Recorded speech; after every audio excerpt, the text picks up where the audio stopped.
lovely people. Have you ever heard of the term raising consciousness or being more consciousness? And what does it mean for you? And why is it important? Have you ever felt the calling to make a change in your career or in a relationship? Or is your body screaming for it to help you to heal it from the pain? Or do you have mental fatigue, but are you just too scared to take the plunge into the unknown? Then this is the show for you. My name is Smirli-Sarandis, and I'm a holistic therapist from Cape Town, South Africa, living in Greece.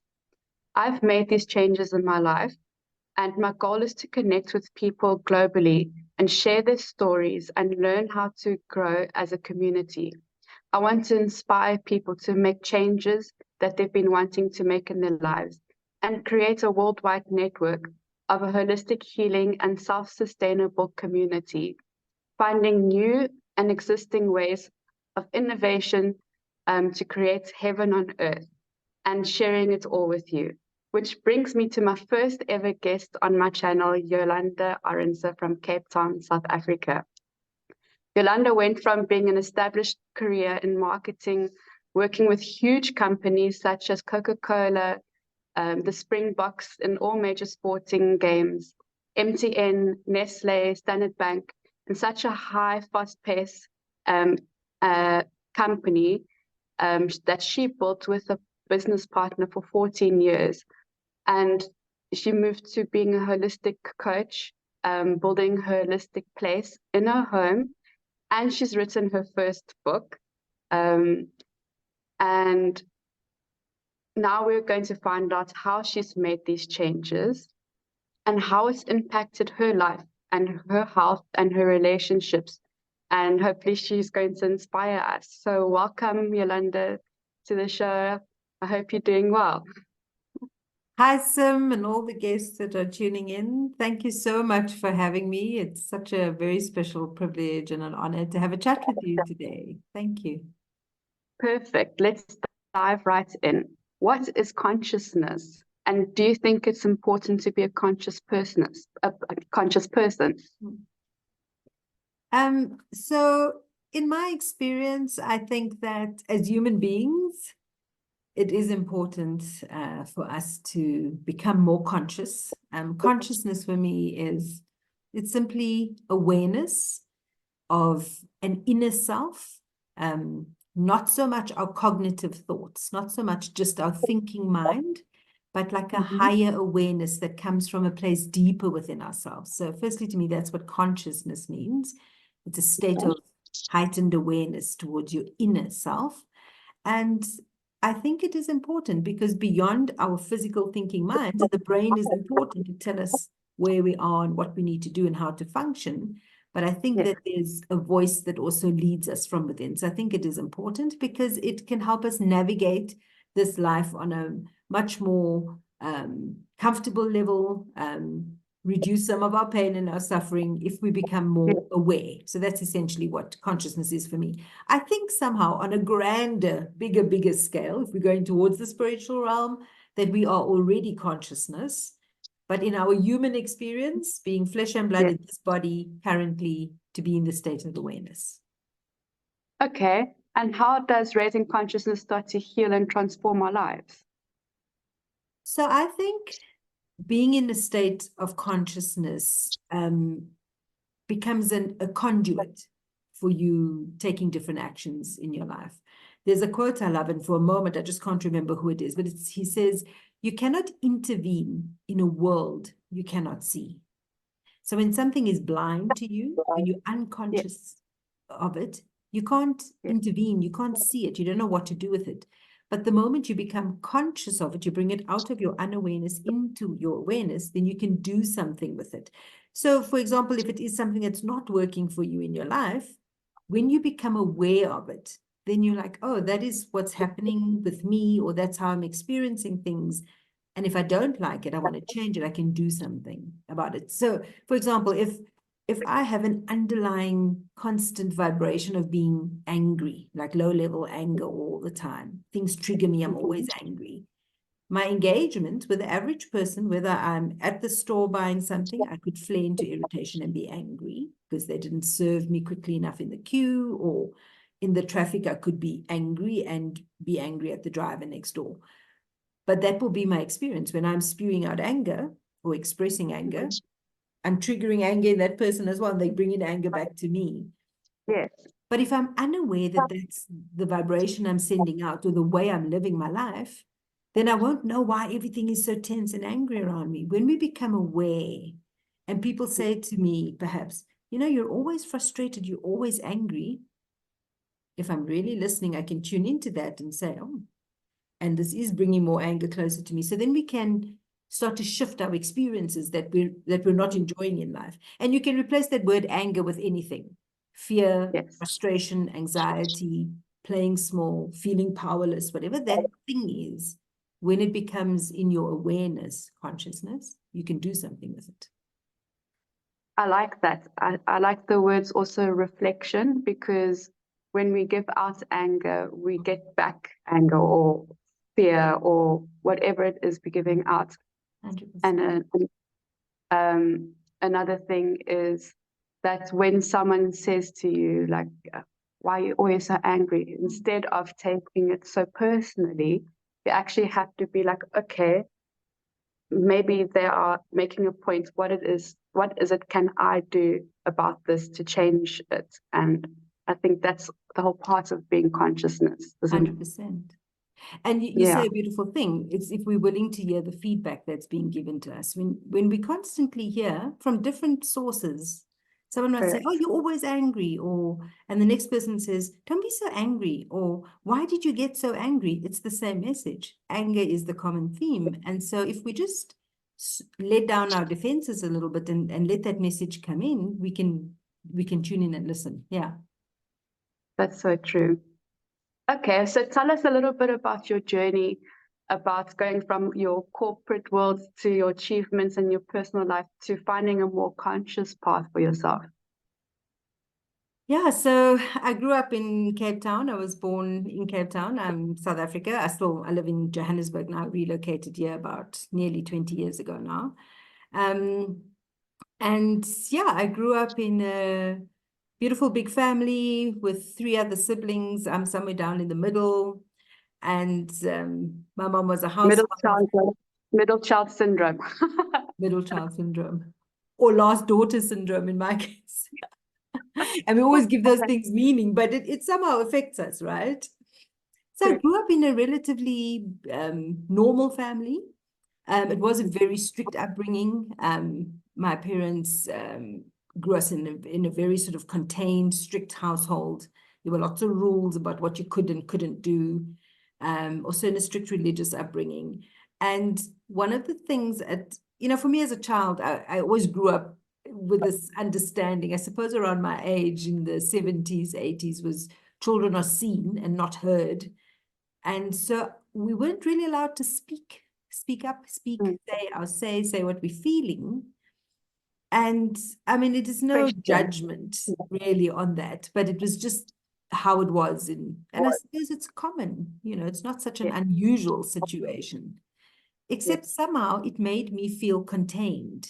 So that feeling of not being able to say my say, or being reprimanded when I did speak up, or with the threat of being punished for speaking, up too much, I kind of made my voice small. So that was a lot of my childhood. I had a happy childhood.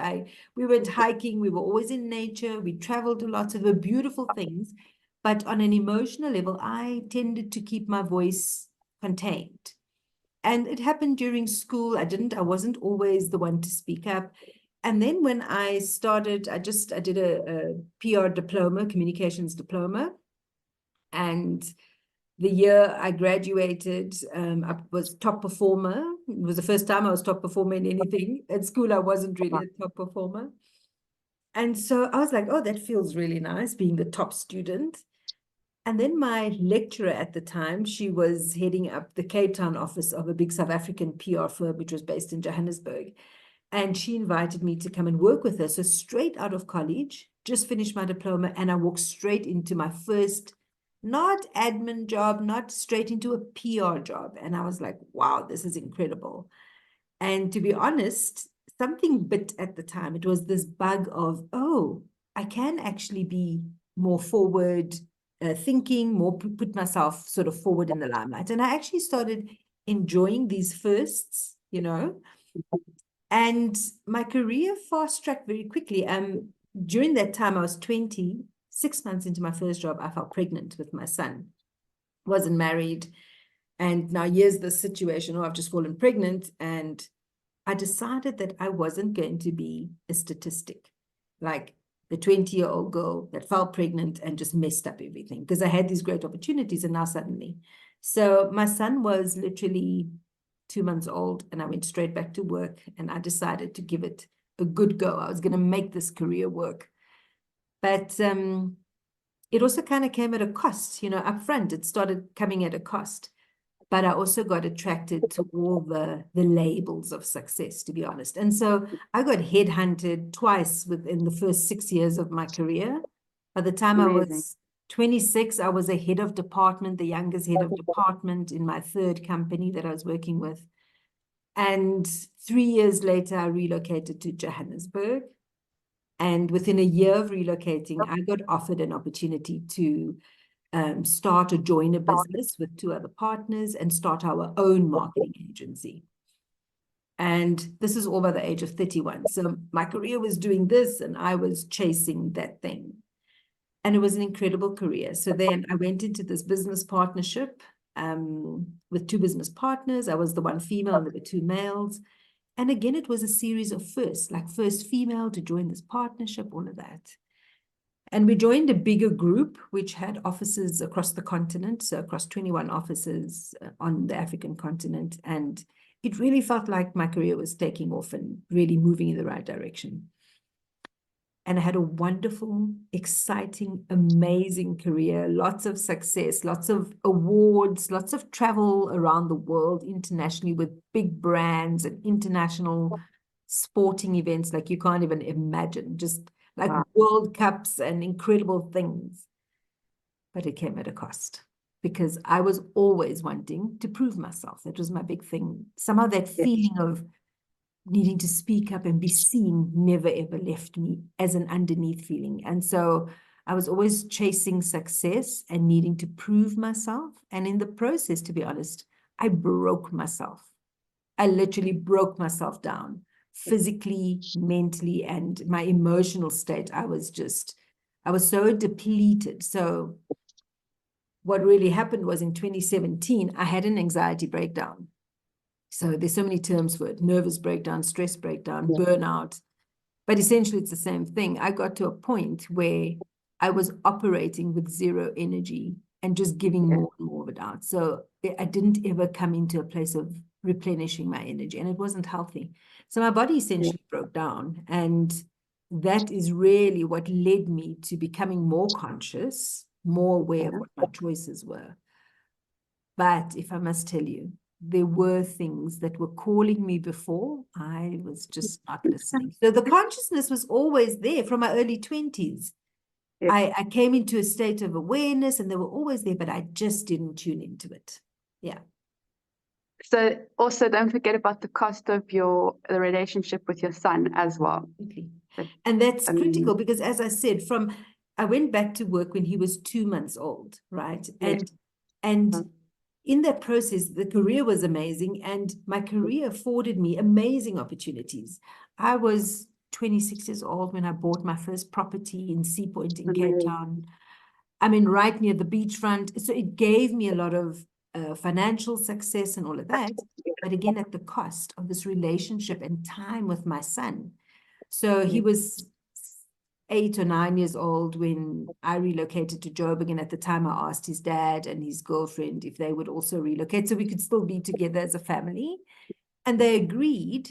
And so we all moved to Joburg together at the time. But when my son was 10, because I was always traveling for work, and a lot of it was domestic travel, but I'd be on a project for like 2 weeks or away from home for 3 weeks at a time. So it was a really tough decision, but we made the option of my son living with his father. And so there was this kind of this cord being severed between my son and I, which I didn't know at the time. No. Because we were really close. He grew up with me. There's a part where he lived exclusively with me, but I was still traveling. Except now we decided he'd live with his dad. And to be honest, at the age of like 10, 11, boys, there was this unraveling of this relationship. And to be honest, it just got worse the more intense my career got. And at some point, there was a complete breakdown between my son and I, because I wasn't available. He didn't really believe that I would be there for him. So it created a lot of doubt within him. And yet those were decisions I made because I thought I was giving him a stable life by financially providing best school, best medical aid, all of that. But it came at the cost of the emotional connection. Yeah. Yes. Okay, so let's talk about those little signs that the universe was sending you. Tell us about them. What were the signs? So the truth is, I mean, in my book, I talk about it because there's a book, but in the book, I talk we're about definitely coming back to the book. We'll come to the book. I talk about there were signs. There were always signs.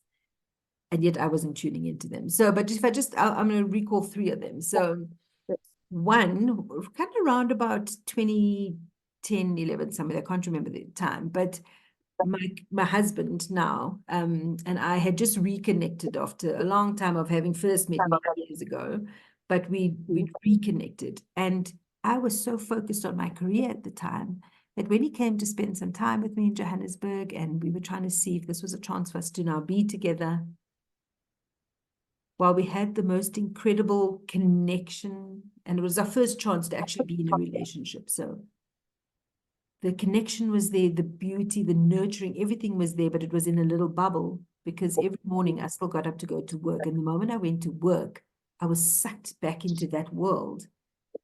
And at some point, I thought, I don't know how this is going to work. How is it going to be that I can be in relationship with this beautiful, gentle, earth-bound man, but I'm on this high-flying career, and I couldn't see us working together.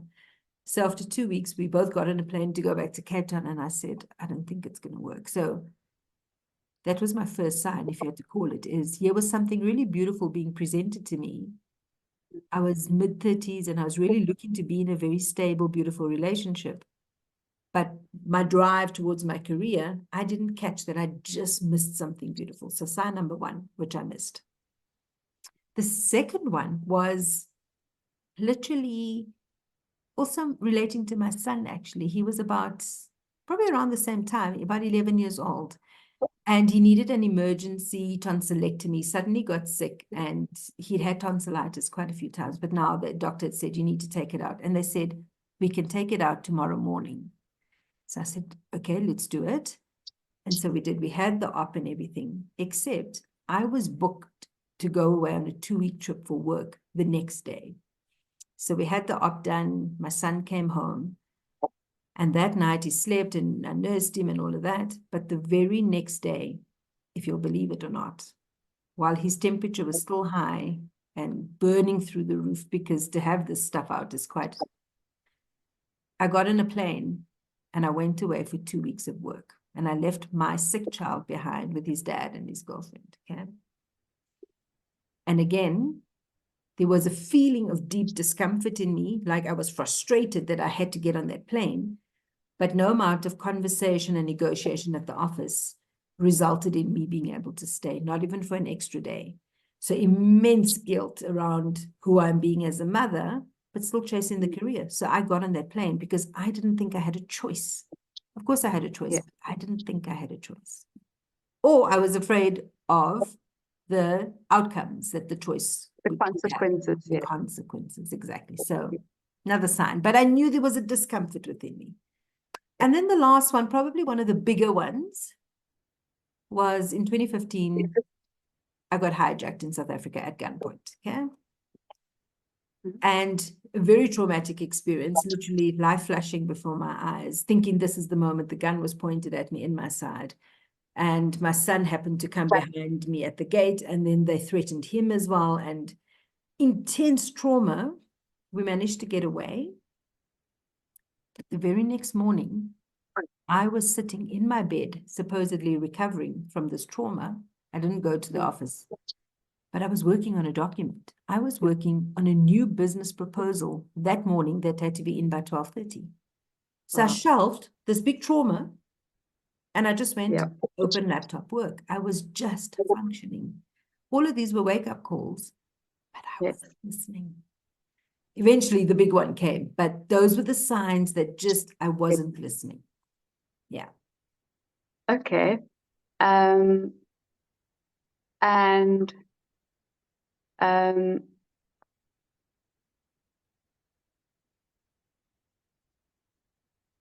let me just see. Sorry, I'm just looking for my questions here. Tell us about that pinnacle moment where you have made that change from working from corporate to working on yourself. Like that breakdown that you had. Tell us what happened. You're right. So those were the signs. Those were things trying to like knock me on the back of the head. Hey, wake up. But I wasn't. Okay. I just kept working. And I mean, there were so many others, but I'll stick to the one that eventually led. So I went through a period, which wasn't unusual, so I didn't even notice it, of incredible busyness. I'd go through a big project. I had international travel in the first quarter of that year. It was in 2017. I was working on a new business proposal with my team. I had a team of 60 people at the office that I looked after. I was the MD of 2 businesses at the time. So there was just a lot going on. And I think I had a board meeting that day. Plus, the week before, I'd just done a major TV ad with a client. And the process of that project, there was so much pressure. I had a whole lot of legal terms around it. And I was responsible for everything with my team. But the final responsibility sat with me. I hadn't slept. I hadn't eaten. I hadn't rested. I hadn't brought my anxiety down in weeks. And so those last few days, I literally hadn't eaten or slept in about 72 hours. And I was just pushing and just working. And I'd go to sleep at night, but the thoughts would run and the horses would be beating in my chest. I couldn't sleep. Anyway, one morning, the very next morning, I was driving to the office after not sleeping and standing at the traffic light. I was anxious, so I kept looking at my emails and my WhatsApp, and there was this email from a client threatening to sue us for, a process not being followed. And that was the last straw for me. So, and I didn't really know it, but as I walked into the office that day, I was walking across towards my office, and a friend of mine who sat kind of near me, but across the floor from me, as I walked in, she gave me a look that kind of went, "What's wrong?" And everything came down. And I didn't even know, but that was the moment. I was literally having a breakdown. I was walking towards her and my body started giving way. And I literally felt my legs get weak, buckling. And by the time I reached her office, I fell over and the tears came. And it didn't stop for two and a half hours. I couldn't stop crying. And I remember, I almost kind of called this my meltdown mantra, but these words kept coming out of my mouth. And the only words I could say was, "I'm done. I'm done. I'm done. I'm done." And that really was the turning point, because I felt like I didn't have a choice. Like I probably could have carried on, healed from that and gone on. But in that moment, I realized I had nothing left in me. I was so broken that my body had to pass out for me to know. And the short version is she took me off to hospital where they sedated me for about 6 or 7 hours. And they knocked me out, and they sort of took me in for severe chronic anxiety and panic attack. And when I woke up from that sedation about 6 or 7 hours later, and my friend had come to get me again, I remember just sitting on that bed looking at her and saying, "I'm done." So it was so clear that it was over for me. Because in short, I had to see a doctor 2 days later, and they referred me to a psychologist. But the doctor said to me, he looked at my chart and he said, "You're not even 43, but I can guarantee you a stroke or a heart attack before your 43rd birthday. And I can't promise that it won't be fatal." That's a big wake-up call, eh? When you're being told you're going to die, I suppose it's time to listen. And I made the choice to listen. Okay, well, what was the process after your crash and burn on, like how your healing went? Yeah. How your healing went? Healing is such a A lifetime program. it's a lifetime. Exactly. Thank you. It's a lifetime journey. And not to draw out healing, but I kind of feel like the healing initially after that was long. It wasn't a quick fix because I'd done the damage for so long that I couldn't expect it, just a quick fix. Time is the biggest healer. Right. How often do we hear that? But it wasn't also just kind of sitting around and saying, oh, time, I'll just pass this. No, I had to look inward. And so I did. I'd already started attending some personal development workshops. I'd had a coach who worked with me before once or twice. And there was some awareness starting to prick. But now that this breakdown had happened, I was like, okay, so now there's just you. There's no other distraction, no job, no cell phone, no 2 laptops, no meetings, just you. And so it took me to really go inward. So I saw a doctor and he told me, you'll be dead in 5 months if you don't change this thing. And then they referred me to see a psychologist. And they tried to put me on meds, antidepressants, suppressants, sleeping tablets. I took 2 of and a lot of people tablets. actually take it. Right. And so I don't have an outright judgment on it, except see, because there is a deeper way to heal, but it's longer term. You have to be more patient. The pharmaceutical version can support and assist, but it's a solution that maybe doesn't really look at the underlying. Okay. Yeah, like putting the plaster over the there's still a wound there. Just put in the plaster. Yeah. So I took 2 sleeping tablets and I hated how they made me feel. So I took myself off them the very next day. I never took them away again. And I started seeing the psychologist. And the first thing I said to him is, I'm not taking these tablets. And he asked me a couple of questions. And I said to him, why? And I understand and I see what happened. And he said, okay, good. You don't have to take them. But we are going to work with you for the next 3 months. We're going to do this as coaching. So we won't do it as sort of formal psychology because there's some awareness you do have. And you're very clear. You've decided you're not going back. So let's work with what that means for you. How do you adjust? What do you need to look at that got you to this point and what you're going to do differently going forward? So I went into that treatment for 3 months. And to be honest, the rest of it was me kind of just navigating my way between what's new, what's coming up. Okay, so I did a lot of reading, a lot of research into burnout, lack of sleep, chronic sleep fatigue. My gut was unhealthy. I used to be so bloated and heavy. I was overweight from all the stress and anxiety. So when you stress, your brain releases cortisol, the hormone cortisol, which tells your body that you're in a stressed condition and you need this adrenaline to help you fight. Except I was constantly in that condition. So my effects of cortisol in my system is I bloated. I was really overweight. My body couldn't process food. So one of the things I did, I worked with a health gut specialist and he helped me heal my gut on the inside. So there were physical things I did, like worked on my sleep. I created and researched a whole sleep routine. I worked with my gut on the physical level, those things. But then on a more inward level, I had to start looking at what got you here. And that was the interesting stuff for me. It was really starting to look at those traumas and those triggers and those things that happened. Even me as a little girl, not speaking up, closing my voice, playing small, all of those things got me into that state. And so to go into a healing journey of truly looking at, reflecting, making peace with it. I journaled a lot. I poured my heart out to myself on paper because I needed to see what I was dealing with. And there was a lot that churned with me. I spent a lot of time in nature. Nature was my friend. I've always loved nature. I've always gone hiking, very outdoorsy person. But I always felt that I connect very deeply with God, with the universe, consciousness in nature. I see things so clearly. I can always read the signs and the language of the world, the universe in nature. And I feel very tuned in. And so I used nature a lot. I did a lot of travel and road trips. And I processed myself while out in nature. I could see myself in the animals and the plants in their lives. I made connections to myself.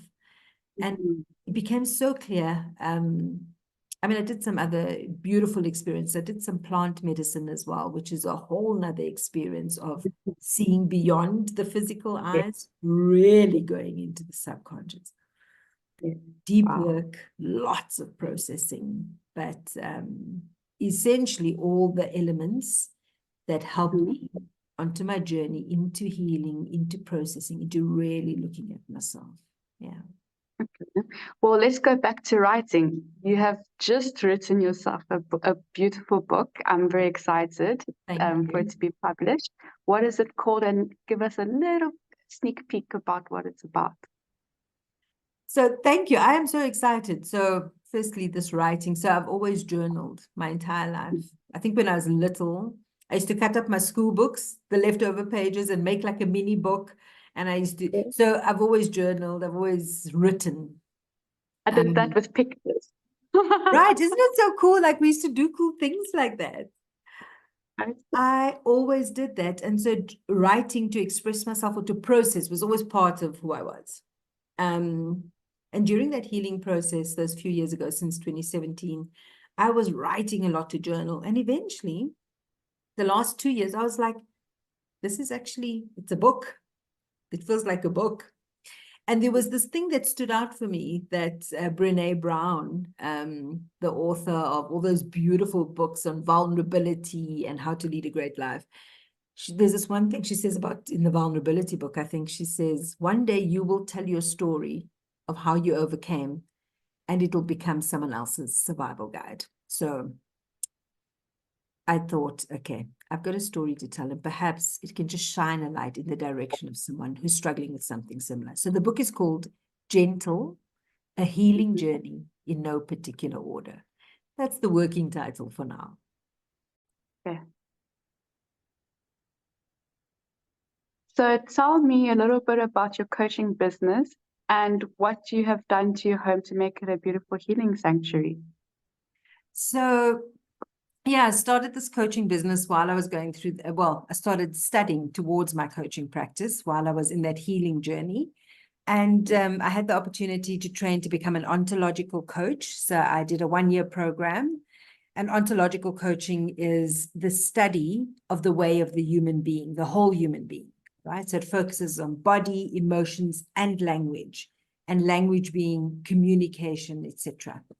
I then also supported that with some training in chakra balancing. So I became a chakra dance facilitator, which really works with the chakra system, the 7 main chakras down the centers of our body. And it's through free form dance, dancing with your eyes closed, going into a meditation, and then really working with each of the 7 chakras in the whole body. And it was designed by a woman, Natalie Southgate, in Australia, and it's been going for more than 25 years. A really deep practice to work with your whole system. And then in addition, I've always loved massage. And so somewhere along the line, I thought, oh, let me see what it is all about. And so I went and trained in massage. And I learned to do traditional massage plus reflexology, hot stone, Swedish, Balinese scalp massage. And so really all of that is what I did to combine it into some kind of well-being and nurturing practice around wellness. And then I needed a place to do it all at, because I really didn't want to be based in a shopping mall. All right. Not necessarily. Yeah, you get a lot of traffic and footfall coming through, but I wanted a place that felt you're coming into a space of wholeness, of healing, where you're just getting out of the city for a while to settle and to slow down. So I went and looked for this piece of land, small little plot just outside of the city. And I built a retreat space here. So I've got rooms where people can overnight. And then also the big studio room where we do all our work. So I host the retreats there, the coaching practice, do a little bit of gardening, and it's all in one kind of area. Yeah. That sounds so beautiful. Okay. And tell us a little bit about your garden. It's been yielding beautiful plants and vegetables. And what are your dreams for it? Yeah. So the purpose of the garden, there was all this land, the building is done, and so what to do with the land. And I've never really had green fingers, but since we had the space available, we started just throwing seeds in the ground and seeing what's coming up. And this is our 3rd year now, so we're kind of learning a little bit. But essentially, we've got like 200 square meters that is turned into garden. And we've used it to grow some vegetables. And a lot of our vegetables here come directly from there. We hardly buy vegetables from the shop. So anything from potatoes to butternut and pumpkins, corn, onions, tomatoes, like we literally eat from the land. And then we've got a lot of herbs growing, basil that we make pesto with, some parsley, and just like some really beautiful stuff. I'm just learning to propagate rosemary that you can use like in your food, but also as to make crushed shower oils for your skin. So just really beautiful stuff. And during the retreats, we actually go and pick vegetables from the garden and make the salad from veggies that came from the garden. And it's also just a really good place to go and earth yourself and ground and feel connected to the earth. Sticking your hands in the ground is so beautiful. But the main purpose is just to also live sustainably. And to eat organic food and to trade and to share with the neighbors or with friends. So when we have, like we had a tomato glut, which means a lot of tomatoes ripened at the same time. And we just took it and we turned it into tomato jams and tomato purees. And then we trade with friends. Like if there are 20 pumpkins, we'll dish out some to friends. And I think that is such a beautiful way to live in community and sustainably with each other, is to give each other gifts from the garden. You know, we don't always have to buy a shop gift. You can take a pumpkin and wrap it in a bow. And to live sustainably, I think, is beautiful. That's the reason why I asked you this question, because I know what you're doing is what I'd love to encourage myself and the people around to. Let's grow, let's swap with family, let's swap with friends, and also be healthy, you know, like you say, growing and eating fruit from the earth is so healthy for us. I mean, I've just turned vegan, so I can feel it in my body. My body is very happy with me. And yeah, thank you for sharing that. And organic food is beautiful for your body because it doesn't have the pesticides. You're creating your own compost. And you know, you don't need a 1 hectare plot to grow on. You can have a balcony and have little potted plants where you can grow tomatoes. You can grow potato on your balcony and lots of herbs. And potatoes grow fast. They're so good. You just need like a nice deep pot and they'll grow so quickly. And you know, you were talking about trading and exchanging. A friend of mine, I'm a beekeeper now, but I do nothing except a friend of mine's got lots of beehives. And he said, I'd love to come and install some beehives. And he's installed 4 in our garden. The bees help to pollinate all our plants that grow more vegetables. So it's so beautiful. And all that happens is that this friend, he comes to harvest, he takes his main harvest and he gives me some of the harvest of the honey as an exchange for the bees living around here. And it's beautiful. I get honey, he gets a place for the bees to be. It's beautiful. That's fantastic. That's fantastic. Okay, so we're going to come back to being conscious. And how does it raise our frequencies and the frequency of the earth? Yeah, you know, consciousness, this beautiful ongoing conversation, but for me, it comes back to awareness, consciousness, to become aware. And that awareness is not this thinking mind, it's an inner awareness, all right?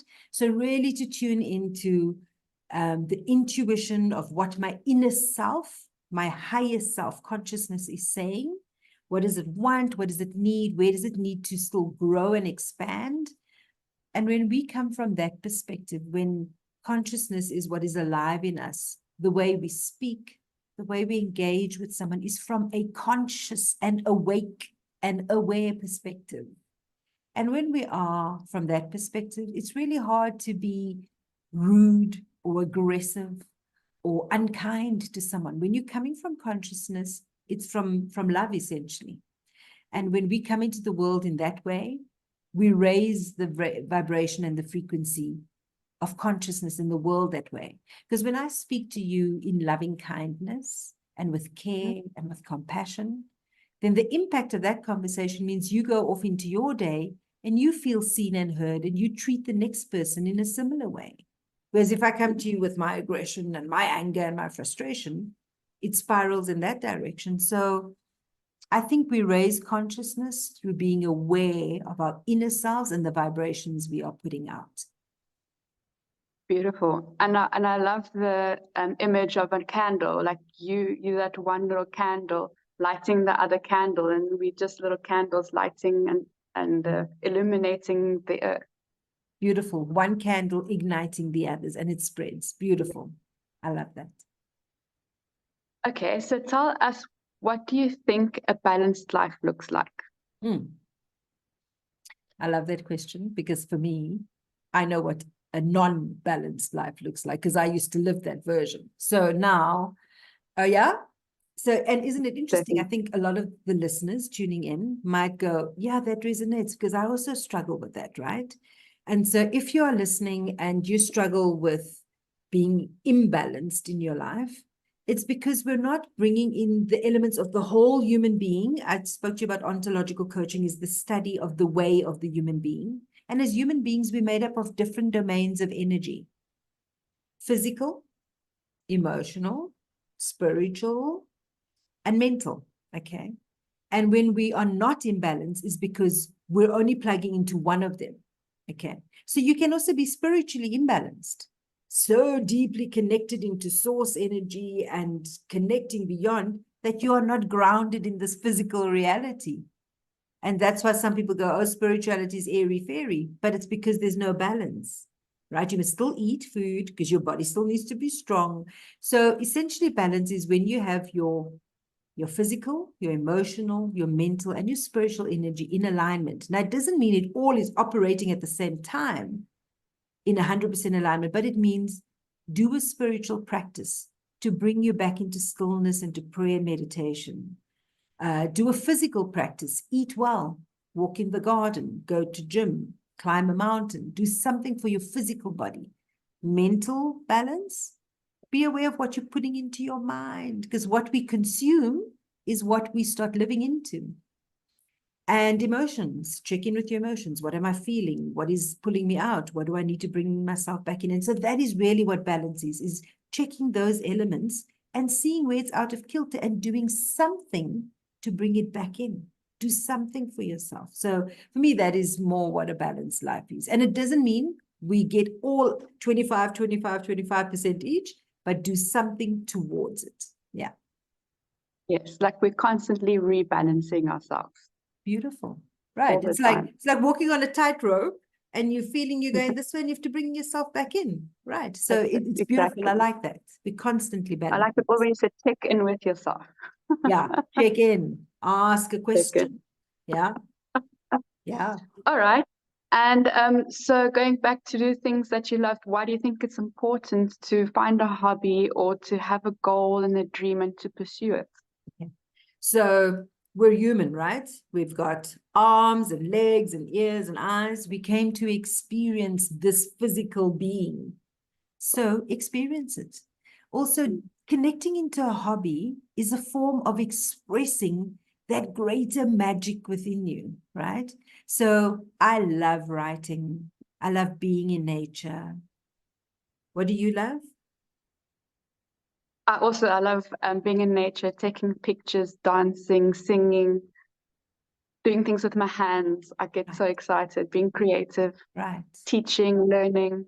Oh, so those are things that are hobbies to you because it's a way of you expressing a big part of who you are. And to anyone listening, if you just focus on what is that thing that brings me joy? What is that thing that makes me start feeling alive? Like, do more of that, because that hobby is the very reason we came to be here as human beings. Apart from working and earning a living, we came here to experience and to taste things in life, taste the experiences, and hobbies give us that opportunity. And you know that saying, all work and no play makes Sim a dull girl or makes Yolanda dull. That's exactly it. Find things that bring you joy, that bring out the expression of who you are. We are all come from some form of creation. Let's create through hobbies and experience. Yeah. That's beautiful. Okay. what advice would you give people that are going through a challenge or an obstacle and they have that fear, but they're just too scared to start or to, make a change? I love quotes, and there's a quote I love that really says, everything you want is on the other side of fear. And so someone listening in today goes, yeah, I know. I am scared. I'm scared to make the change. It's held me back. So how are you going to make that leap to everything you want is on the other side of fear?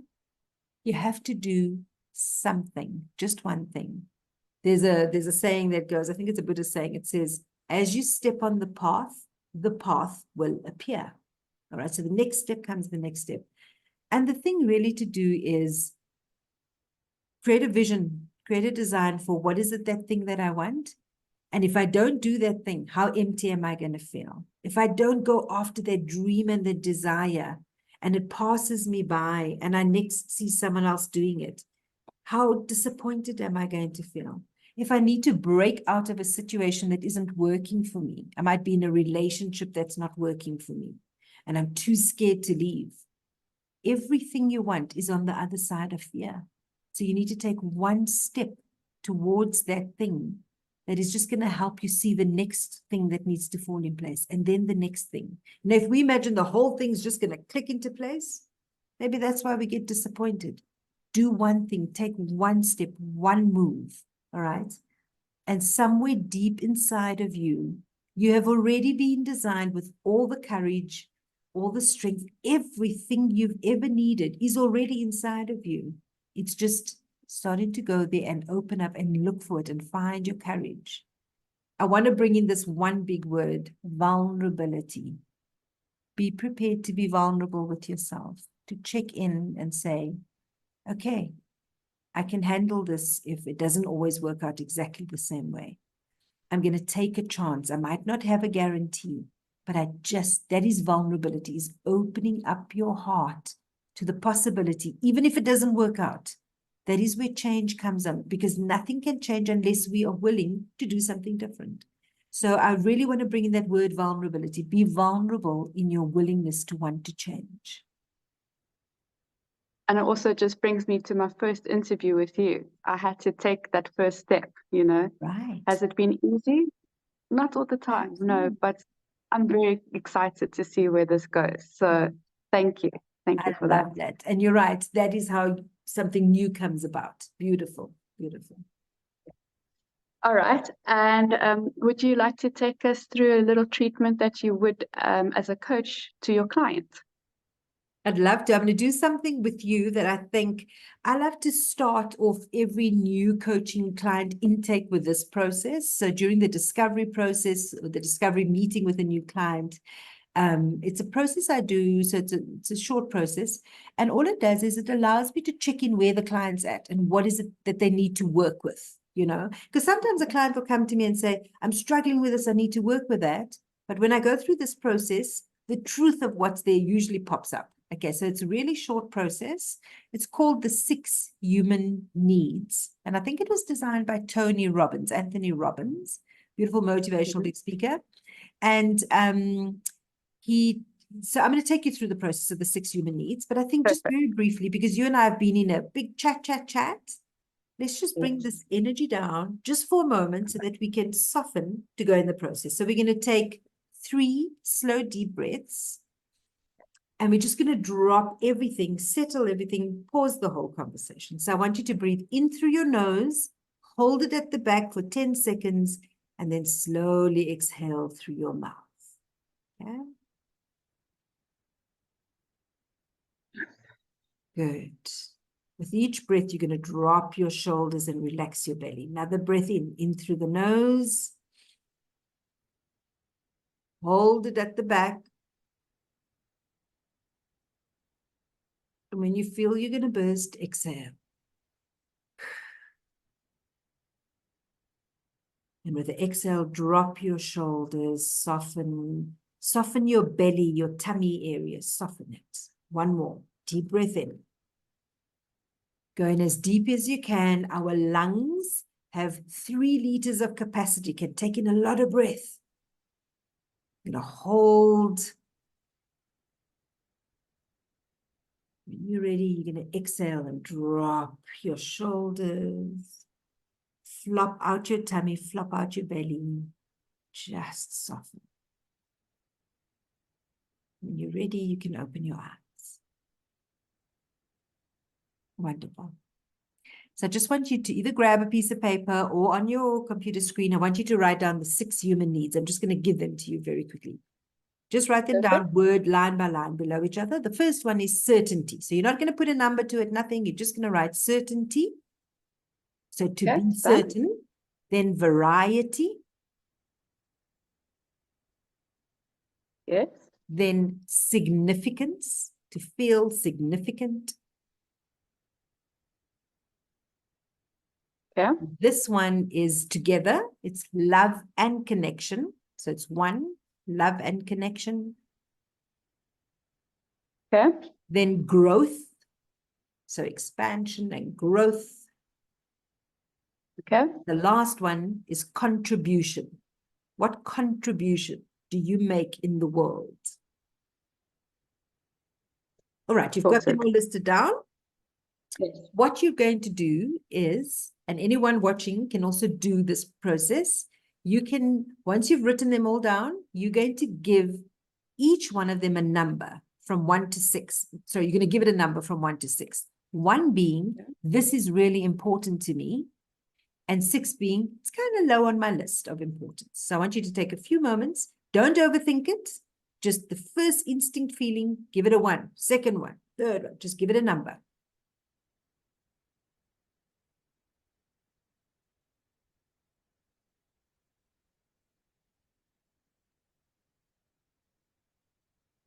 So if you're tuning in and you're watching, you just want to scan that list, scan your life and feel more from the inside what feels important to you and give it a number from 1 to 6. 1 being most important, 6 being kind of low on your list, least important. All right, Sim, let's look at your list. What is your number 1? Love and connection. Of course, that makes sense. As I've met you, that's how I know you. Love and connection, beautiful. And that to you means? Because for me, this means that I am love. And if I love myself, I see myself in everyone and everything. And connecting with everything and everyone is super, super important for me. Like if we don't have that connection, we're so separate, you know? Thank you. Beautiful. All right. So your top 1 is love and connection with the world, essentially. Number 2 for you? Growth. Okay. And growth to you means? Growth to me. In your current, why is growth important for you? Yeah. Growth is important to me because I believe that we are always evolving and always growing. So I've come to Earth to grow. And it's so important to me. What have I learned? What are my lessons? What am I learning? How am I bettering myself? How am I being more loving and compassionate to myself and to the world? Because when you have that relationship with yourself and you're always growing and learning, then you're growing and learning with the world around you and the people around you. Beautiful. And to anyone tuning in, if growth and connection is already coming up for you, it really is. I'm currently in this state. I know these things in the world. I have this job or I do these things. And to grow means I want to learn something new. I want to experience new things. I want to develop as a person. So either internal growth, spiritual growth, mental growth. I want to go study a new course, whatever it is. So growth is all about your expansion as a person in whichever form. All right. What is your number 3? Contribution. I could have guessed. It must have been high on the list. Yeah, for you. And mind you, the first 3 are kind of your priorities because they're high on the list. So contribution is all about making a difference in the world. And why is that important to you? What difference do you want to make in the world? Well, I want to create a holistic, self-sustainable community, and I want to be an advocate for change. Beautiful. And nice that you're so clear on that vision. This is how I want to make a contribution in the world. And anyone tuning in, you want to connect with that, You know, maybe it's, I want to do a small bit of charity work. Maybe it is, I want to make a contribution just through conversation with people. But contribution really is about, and mind you, when I first named that list, the first four, which is certainty, variety, significance, and love and connection, has got to do with our human survival. But growth and contribution, those last two that I mentioned, is more a spiritual aspect. And so interestingly, if that comes up, it's because you want to make a meaningful spiritual contribution in the world in some form. Okay. What is your number 4? Variety. Okay. And your number 5, out of interest? I love trying new things. Like Okay. for me, variety is, you know, like I've been in a place where I've stuck doing the same things over and over again. So now that I'm doing as many new things as possible and learning, it opens up my heart, and I feel so happy. Yeah, variety. Right. So then variety is near the top. You've got 2 left. What is your number 5? Significance. Okay. And then your number 6 is certainty. Yes. Significance. You don't have a high need to be seen in the world, to be recognized and known. But if anyone tuning in did have significance as a high need, perhaps it's because you were never recognized for your achievements before. So you're at a space where you want to be recognized. Maybe you didn't have your voice always heard, so now you want your voice heard. So there's nothing that's good or bad. It just is where you are at. And if significance was high, then you'd work with that aspect. This is how I can feel more significant. I'm going to write a blog. I'm going to put my message out there. I'm going to feel more significant. I want to win awards, whatever it is, right? But it just depends where it is on the list for you. But in your case, Sim, it makes sense that significance would be low because you're more about making a contribution, about tuning in with love and connection, making a difference in the world, and be an agent for change. And so your significance around that isn't very high, as long as you're making a difference. And certainty would be the opposite of variety, your last one. It's like, I don't need things to be absolutely stable. I don't need things to be guaranteed, because then I'm not growing and I'm not learning, right? So you don't mind certainty, slow down. You don't need absolute certainty. Yeah. Beautiful. Yeah, so this is actually quite an interesting starting point, and I trust that whoever tuned in and listened and found some value in just checking where your human needs are. And this is the very stuff we coach to, you know. So if someone is really stuck, they have a high need for certainty, it can also be linked to some fear, you know. I need things to be secure because I don't like being unstable. Maybe they've had a whole unstable life. So it becomes a starting point to look at where do you want to flow in the direction of the coaching conversation. That was super cool. Thank you so much for taking us through that. And we're coming towards the end. So what last words of wisdom or advice would you give us? Sure. There's so many things. I think my main thing is tune in. You know, you mentioned that earlier. I think the big story for me is I lost my way in a corporate world where I got myself to a space of burnout because I stopped listening. And myself, inner self, was always speaking to me. There were enough warning signs. There were enough wake-up calls, a little smack on the back of the head, and eventually it gets louder and louder. But I stopped listening. So I want to encourage us to tune in, to listen. There's always a voice speaking. There are always little signs out that the universe gives us. It's always dropping a hint and a message. Can you read the signs? Can you tune in? Can you trust your intuition? So that's one.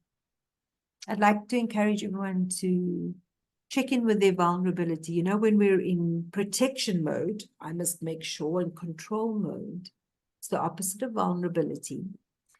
And we can tend to block ourselves from having breakthroughs when we are not approachable, when we're not open. So I encourage vulnerability a lot in the work that I do.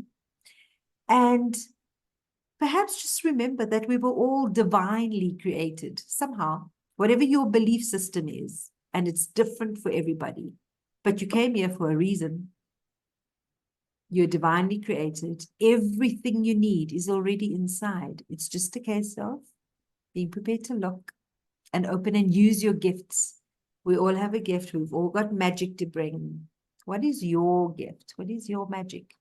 And can we just stop holding it back from the world?